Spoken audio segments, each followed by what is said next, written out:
প্রথম তো সাকিব ভাই, লক্ষ্য করে তো বিশ্বাস করতে পারছিলাম না। একটুখানি নার্ভাসনেস ছিল যে ওনার সামনে কিভাবে অ্যাক্টিং করবো। উনি একদম মাটির মানুষের মতো, বন্ধুর মতো কথাবার্তা বলে আমার মনে হয় ভয়টা তখনই আর কি কেটে গেছে।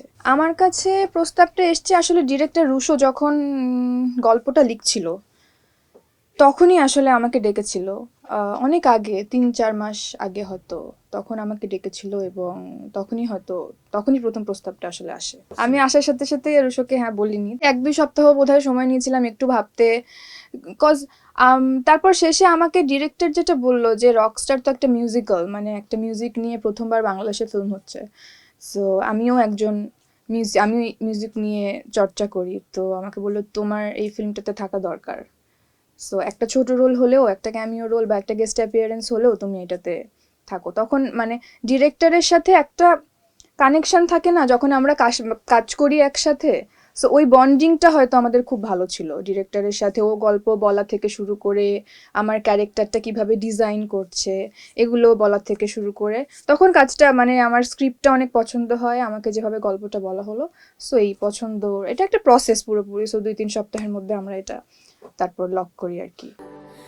স্যান্ডেলিনা সো, রূপচর্চায় আভিজাত্য। একটুখানি নার্ভাসনেস ছিল যে ওনার সামনে কিভাবে অ্যাক্টিং করব এবং আমার ক্যারেক্টারটাও একটু খুব ইউনিক, খুবই ডিফারেন্ট একটা ক্যারেক্টার।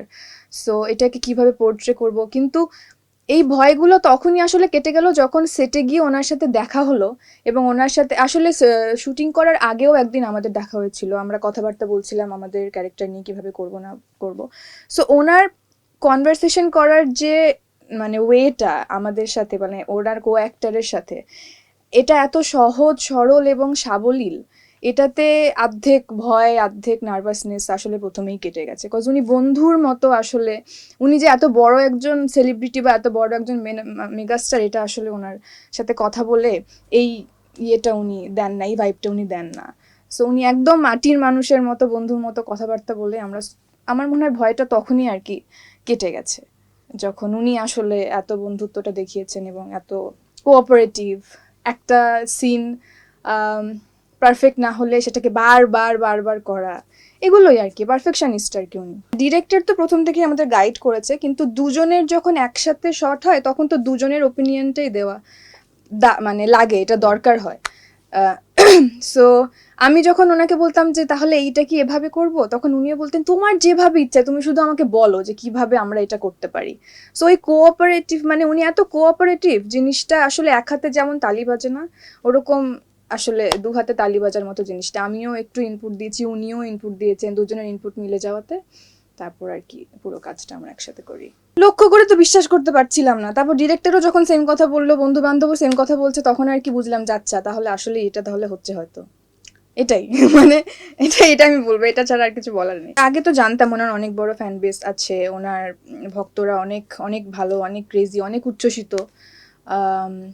এখন প্রত্যক্ষভাবে এটা দেখলাম এবং প্রত্যক্ষভাবে এটা দেখছি। আগে যেটা জানতাম এবং যেটা দেখার মধ্যে তফাৎ আছে না, এই তফাৎটাই আর কি। দর্শক খুব ভালোভাবে নেবে। এর কারণ যদি আমি বলি তাহলে বাংলাদেশে প্রথম তো সাকিব ভাই, এটা তো একদম সর্বপ্রথম রাখা উচিত। উনি আছেন এই ফিল্মে মানেই এই ফিল্ম অনেক মানুষ দেখতে আসবে, অনেক অনেক। বাট সেকেন্ডলি এরকম মিউজিক্যাল ফিল্ম বাংলাদেশে ফার্স্ট হচ্ছে আমার মনে হয়, আমার দেখা, আমি দেখিনি। তৃতীয়ত আমার মনে হয় সাকিব ভাইও কিন্তু এরকম একটা চরিত্র আমার মনে হয় যে প্রথম করছেন। উনি তো এর আগে অনেক অনেক অনেক চরিত্র করেছেন, ধরেন এনার আগে তাণ্ডব বলি, ওনার অন্যান্য যে অ্যাকশন ফিল্মগুলো বলি, এগুলো তো একটু অন্য ধরনের action film. But as a musician, একটা আর্টিস্টের একটা চরিত্র করা, এবং উনিও কিন্তু এটাতে অনেক ডেডিকেটেড ছিলেন পুরো চরিত্রটাতে। লাইক গিটার বাজানো শেখা থেকে শুরু করে পিয়ানো কিভাবে বাজাবে, গানের থ্রোয়িং কিভাবে, গান রেকর্ডিং করতে হয়, এগুলো। সো এই অনেক অনেক অনেক জিনিস আছে যেগুলো অনেক নতুন, যেগুলো মানুষ আগে দেখেনি। সো আমার মনে হয় মানুষ এগুলো দেখার জন্য এক্সাইটেড অবশ্যই, এবং তাদের দেখে আসলে অনেক ভালো লাগবে। এটা কিন্তু অদ্ভুত একটা, উনি কিভাবে যে নিজেকে চেঞ্জ করে ফেলেন, মানে উইদিন 6 days or 7 days আমি দেখলাম যে পুরোপুরি চেঞ্জ একটা মানুষ, তাকে মনে হচ্ছে হি ইজ 28। এটা কিভাবে সম্ভব আমি কিন্তু আসলে জানি, এটা কিন্তু ম্যাজিক, এবং এই ম্যাজিকটা এটা উনিই করতে পারেন। উনি কিভাবে করেন এটা ওনাকে জিজ্ঞেস করেন, এটা কিভাবে করে, এটা কিন্তু মানে আনবিলিভেবল একটা জিনিস।